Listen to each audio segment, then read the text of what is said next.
සුබ දවසක් මගේ ආදරණීය යාළුවෝ හැමෝටම. ඉතින් අද අපි මගේ නර්සරි එකේ ක්වික් ටුවර් එකක් යන ගමන් බලමු නේද how I care for my plants.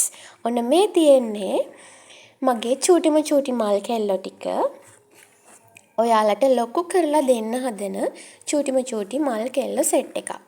ඉතින් මෙතන ගොඩක්ම තියෙන්නේ රෝජා, ලාවා, කාවා සහ ලිවියම් රෙඩ් ලොකු ප්‍රමාණයක් තියෙනවා. ලිවියම් ඔරෙන්ජ් තියෙනවා, මටාට තියෙනවා.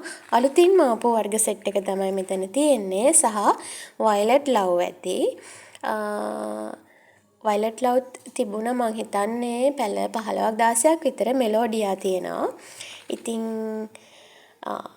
මේවා ඔයාලට දෙන්න හදන ආදරෙන් හදන චූටි මල් කෙල්ල තමයි මේ. ඔන්න එකක් තියෙනවා. දැන් මේක බලන ගමන් don't complain me miss ඔයා පොහොර පාවිච්චි කරනවා වැඩි කියලා. ඉතින් මෙන්න මේකයි උනේ ඊයේ මම පොහොර ඇප්ලයි කරද්දී හිටපු ගමන් ලොකු වැස්සක් කඩාගෙන පත් වුණා.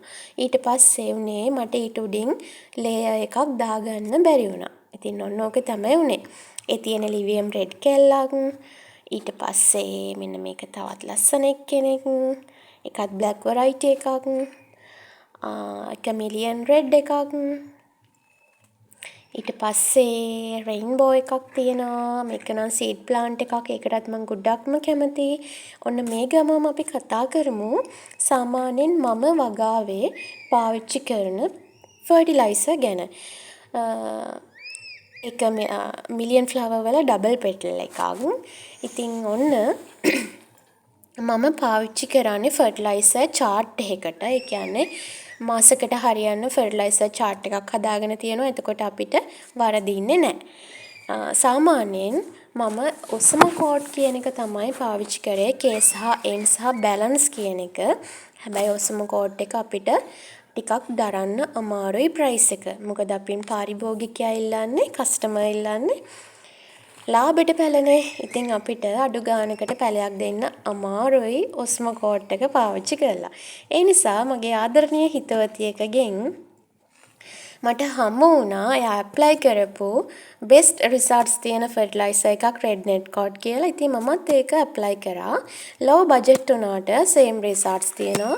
ඒ නිසා ඒක මම දිගටම පාවිච්චි කරනවා. රෙඩ් නෙට් කෝඩ් එක තමයි රතු පාට කැට වගේ තියෙන්නේ. ඉතින් මේ තියෙන්නේ මම අලුතෙන්ම බුෂස් අරගෙන හදපු පැල. ඉතින් එකක්වත් මැරුණා නැහැ. හරිම සතුටුයි ඉතින් ඒ ගැන. වැලිවල දාලා තමයි හැදුවේ. ඉස්සෙල්ලාම කට් කරපු පැල ජීවිතේ පළවෙනි වතාවට. ඉතින් සතුටුයි. ඉතින් ඔන්න ෆර්ටිලයිසර් ගැන කතා කරද්දී ඔස්මෝකෝඩ් K සහ N K එක පාවිච්චි කරන්නේ මල් එන්න, N එක පාවිච්චි කරන්නේ අපේ පැල ලොකු කරගන්න, චූටි පැල ටික ලොකු කරගන්න සහ බැලන්ස් එක පාවිච්චි කරනවා කැට පොහොර විදියට. හැබැයි පොහොර දියර විදියට කියන්නේ දියර පොහොර විදියට පාවිච්චි කරනවා ඇල්බර්ට් සොලියුෂන් එකයි grow and grow එකේ N+ එක සහ මල් එන්න පාවිච්චි කරනවා K44 කියන එක. මේ grow and grow එකයි ඇල්බර්ට් සොලියුෂන් එකයි අපි ඇප්ලයි කරන්න ඕනි once a week. K44 එක නම් ඒකත් තවම මම ඇප්ලයි කරේ මගේ මල් තියෙන ගස් වලට විතරයි. මල් තියෙන ගස් මට අඩුයි. ඒ නිසා මම සාමාන්‍යයෙන් පාවිච්චි කරන්නේ once a week තමයි. ඊට පස්සේ මේ තියෙන්නේ මම ළඟදි පොට් කරපු පැල ටිකක්. මේ ටික මම තියලා තියෙන්නේ මගේ නර්සරි එකේ වැස්ස වැටෙන්නේ නැති තැනකින්. ඒ අය දන්නවද? වැස්සෙන් ගොඩක් දිලීර එනවනේ. ඒ නිසා වැස්ස වැටෙන්නේ නැති තැනක තමයි අපි අලුතින්ම පොට් කරපු පැල ටික තියන්න ඕනි.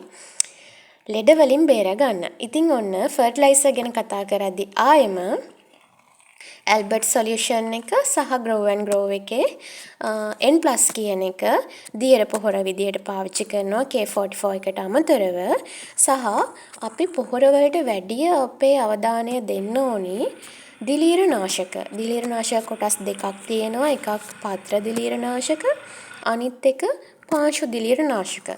පත්‍ර දිලීර නාශක වලට මම ඇප්ලයි කරලා තියෙනවා. ඔයාලට පේනවා ඇති මේ සුදු පාට ඩොට්ස් තියෙන හැම කොලයකම ඒ පාවිච්චි කරලා තියෙන්නේ. ඒකත් මාරුවෙන් මාරුවට once a week මැංගෝ සෙබ් එකයි ඇන්ත්‍රකෝල් එකයි තමයි.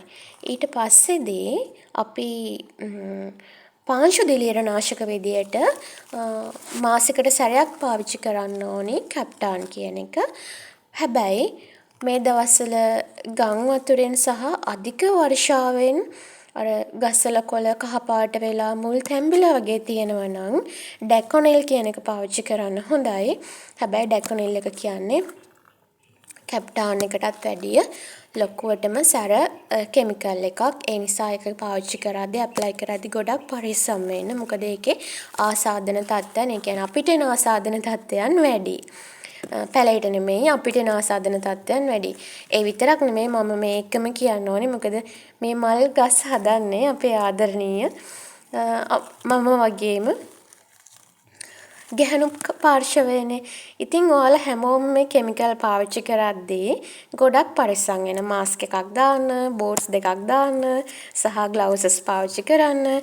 අපි අපේ ආරක්ෂාව ගැනත් හිතන්න ඕනි නිසා. අපේ ව්‍යාපාරය කරගෙන යන ගමන්ම ඒ ගැනත් හිතන්න ඕනි නිසා. ඉතින් ඔන්න ඔය ටික තමයි මම මගේ වගාවට ඇප්ලයි කරන්නේ.